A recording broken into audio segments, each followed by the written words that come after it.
Hey everyone, Spicy Toast Gaming here, and it's time for my review of Armored Core 6 Fires of Rubicon. At the moment, I've dropped about 50 hours into this game, beaten it 3 times, seen all the levels, all the bosses, all the endings. Overall, I think this is an amazing game, but it's definitely not for everyone. We're going to start off with my general thoughts about the game and its systems, then we're going to break down the issues that people are having with this game. We're going to finish off with whether or not this game is right for you. Before we get into it though, some background on me and my thoughts or potential biases going into this game. I think it's always important to know where a reviewer is coming from, so you can better evaluate that review and know if it'll be a good match for you. For me, I love mech games and movies, Pacific Rim, both the Titanfall games. I even grew up playing some of the Mech Warrior or Mech Assault games. All those mech games though are much more the slow, lumbering mechs that have a lot of weight to them. Seeing this game with mechs that seem more like jet-powered ninjas had me a bit worried. Never played an Armored Core game before, but I have played some of their Souls games, and honestly, I don't really enjoy them. I've never beaten any of them, just couldn't be bothered. So again, that was another factor I was a little worried about going into this game. The game won me over almost immediately though, so let's break down why I think this game is so good. Let's start off with the story. So you crash land on this planet and then start working as an independent mercenary. There's 2 mega corporations fighting over this planet with a group of rebel fighters trying to fight for their own independence. You'll take jobs from all 3 sides, just going to wherever the money's at. It's a very interesting concept, and I like that you're not necessarily loyal to any one faction, and so you get to see somewhat what all the different factions are doing, and it gives you a very interesting perspective on the story. Now, the story is somewhat of a mystery that you're slowly trying to uncover. You're trying to uncover what's actually happening on this planet, what every faction is working towards, and what secret motivation your handler might be pushing you towards. Now, most of the story, or virtually all the story, is delivered through dialogue that you're either going to get in-game while you're in a mission, or receive through briefings beforehand. Now, these briefings, while they are very old school, and this is what games used to do, I actually think it fits very well here. You get the briefing from whatever faction you're helping, giving you the rundown on what's going on and what they need you to do. This actually really brought me into the world and really fit for this scenario and this type of game. Now, once you beat the game, it immediately restarts, and most people are calling this New Game Plus, which I understand, but I have a little bit of an issue with that. Normally for New Game Plus, you're playing through the exact same story again, but you're keeping all your gear from the first time, and maybe there's like some extra gear you can try to get, but essentially the story is the exact same. That is not the case here. When you're replaying the game, there'll either be completely new missions for you to do, or missions that you're used to seeing will now have a slight twist to it that you never got before. The story will also be giving you more context on what's happening in this world. Some characters might have new dialogue, and with the different missions that you have access to that you didn't have access to last time, you're seeing more of this story unravel. It's a very interesting approach, and I really enjoy it. To fully beat this game, you have to beat it actually 3 times and get all 3 of the different endings. I found this a very enjoyable and rewarding experience, and I was often surprised by what the game would throw at you. You'd be in the middle of a mission that you've played several times before, but suddenly there's a new dialogue option. There's a new option that you have never seen before that will dramatically change the outcome of this mission. Sadly, many of the reviewers are just rolling credits once, thinking they actually beat the game, and then saying, oh, the game's really short, it's just like 15 to 20 hours, or saying the story's not very good, but those people aren't actually beating the game, they're not getting all the context, and they're missing large amounts of this story, which is very sad and quite disappointing, to be honest. To roll credits once, it will be about 15 to 20 hours, but to fully beat this game, that'll probably take you 40 plus hours to actually do. Overall, I thought this story was very well executed, but there are some parts of it that some people may not enjoy. We'll get into that a little bit later though. Let's now move on to gameplay. Most of your time is going to be spent right here in the assembly screen, customizing your mech, both functionally and visually. Now there's a lot of different parts here. You have your legs, chest, arms, head, 2 shoulder weapons, 1 weapon in each hand. Then you also have boosters, chips, and generators. Now you'll be able to tweak all of these to design a mech that works just for you. You can go very fast and light, dodging most enemy attacks, but not able to carry some of the heavier weapons, or you can install some of the heavier tank treads and just be a rolling apocalypse, annihilating absolutely everything, but being a bit slower. There's many different approaches you can take, all with their own strengths and weaknesses, so you can create a mech that fits your playstyle, but that'll also counter whatever mission or boss you are up against. The great thing is you can access this screen anytime you die in a mission, so if there's something you didn't account for, or something that's countering your build, you can immediately swap it off or swap it out for something that'll work a little bit better. Now, it is important to note you can't access the shop from a mission, so you have to already have bought the parts you need before you can actually equip them to your mech. This is a great system though, allowing you to swap things out on the fly, and it's amazing that you don't have to leave game and restart the mission just to change out your loadout.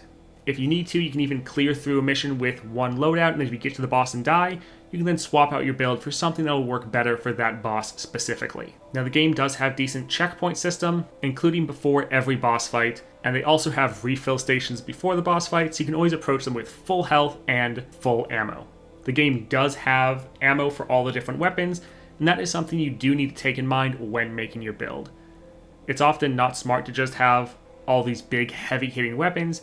You normally still want some that can deal with some of the smaller fodder enemies without taking up too much of your ammo.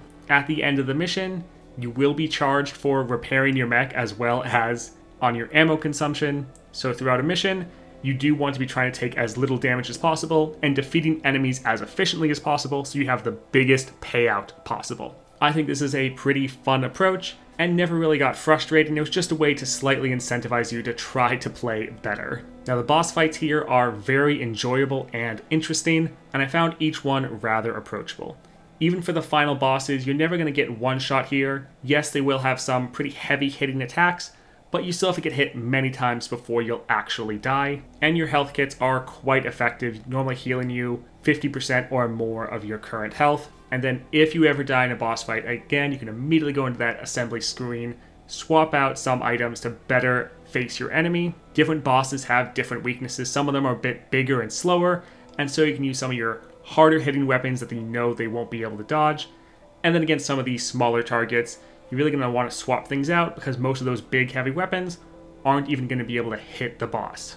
Every boss is really a puzzle, and you're trying to figure out what's going to be the build that can take this down. Now, I personally didn't find these bosses too difficult. On my first playthrough, I was able to defeat most of them in the first or second try, but they all felt quite rewarding. You do actually need to put a good amount of effort forward. There are no mindless fights here. Now, to me, none of these bosses felt like a Souls boss. My experience with the Souls games is any boss there is very punishing. You get hit once and you're either dead or almost dead, and I found that it's normally a pain to constantly be essentially smashing your head into a brick wall. That's what most Souls bosses feel like to me. I never had that feeling here. I thought every boss was quite fun and very approachable. Alright, that's it for the general gameplay. Let's talk about some of the issues people have with this game. Now, to be clear, I don't think any of these are actually issues with the game themselves. They're just some game systems that don't resonate with all players. And from the different reviews I've seen about the game, these are the issues most people are bringing up. So first, let's talk about the story. All the story is done over audio dialogue, in-game, in these briefings, or essentially phone calls between two different individuals. Now, I think the characterization here is all very well done, but you're never seeing a person, you're never seeing a face. It's always just their voice, or what someone is saying about someone else. Now, to me, this was never a problem, but if you don't like pausing for a 30-second dialogue conversation, and you think there has to be something on the screen, then this will be an issue for you. Also, for the story, it is a bit of a mystery that you're trying to figure out, and no, they don't give you all the information right away. I think also most people that are having an issue with the story are just beating the game once, and they're still having all these questions, and they're not understanding what's going on. Whereas every playthrough, you're getting more context, you're getting more information, and the story is becoming much more clear. So I thought this was very interesting, trying to figure out what was going on this planet. But if you don't like that type of storytelling, then again, this could be an issue for you. Next up, we have the graphics. This is kind of stupid in my opinion. Gameplay and performance should always be first priority in my opinion, and that is done well here. The game plays incredibly smoothly, and I never had any performance issues. I never noticed any frame drops or any pop-in, anything like that. The game did crash once during my around 50 hours of playing, but during that time I was also alt-tabbing out and doing a lot of other stuff on my computer, so I kind of think that's to blame more than the game. And then the graphics, in my opinion, are more than good enough. The game still looks good, but if you want something that's super cutting edge as far as graphics, then yes, this is not quite there. Last up, we have the difficulty. Some people are trying to say these are Dark Souls bosses. In my opinion, that's not the case. Whenever I've played a Dark Souls game, most of them felt more like smashing your head into a brick wall until finally the wall gave way. That never happened here for me.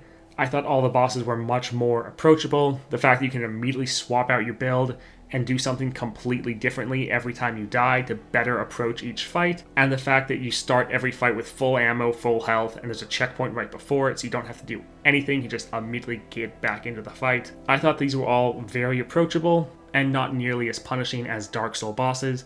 I even defeated the final boss with a incredibly lightweight build. I actually have a video of it up on YouTube, and you can see me getting hit multiple times and still never getting like one shot or just completely losing. While you do definitely need to try in the boss fights and they can push you to your limit, I never felt that they were unfair or unfun. If, however, you wanted more of a mindless fight and not wanting to mentally engage as much, then you might have a problem here. So those are the main issues for the game. Let's move on to whether or not this game is right for you.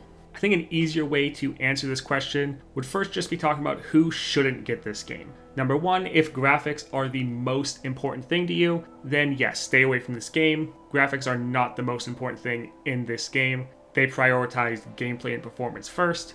So if graphics are really important, this is not the game for you. Secondly, let's talk about difficulty. If you're wanting more of a chill, relaxed game that you don't really have to put a lot of effort into or don't have to try to think at all, this is definitely not the game for you. You do need to be thinking in your moment-to-moment gameplay, trying to do your best, and especially in the boss fights, you do need to be actively strategizing and trying to counter what the boss is doing. It's definitely not a chill, mindless game. I think it's still very fun, but definitely not chill and relaxing. So if you're wanting that sort of more relaxed gameplay, that's not going to be here. If you want to just be able to use one build and use it to run through the entire game, again, that's not going to be the case here. You are going to have to switch things out and try to experiment with different builds, which, while I think that's a positive, is going to be a negative for some people. And last up, let's talk about that story. If you're someone that wants a more straightforward story and you're not wanting to think or try to figure out what's happening on this planet, you just want them to tell you, that's not really going to be the case here. And if you're someone that really needs to see faces or bodies to really connect with the characters, that again isn't going to be the situation here. And if you really don't like audio dialogue being the pretty much only way you're getting information, then again, this is something to avoid. If, however, you're like me and all of these issues that I've talked about, air quotes there, you didn't get it, if all these actually sound like more positives, then this is definitely the game for you and something I'd recommend most people test out. It's a very fun mech game, great compelling story, really interesting missions, and very engaging combat.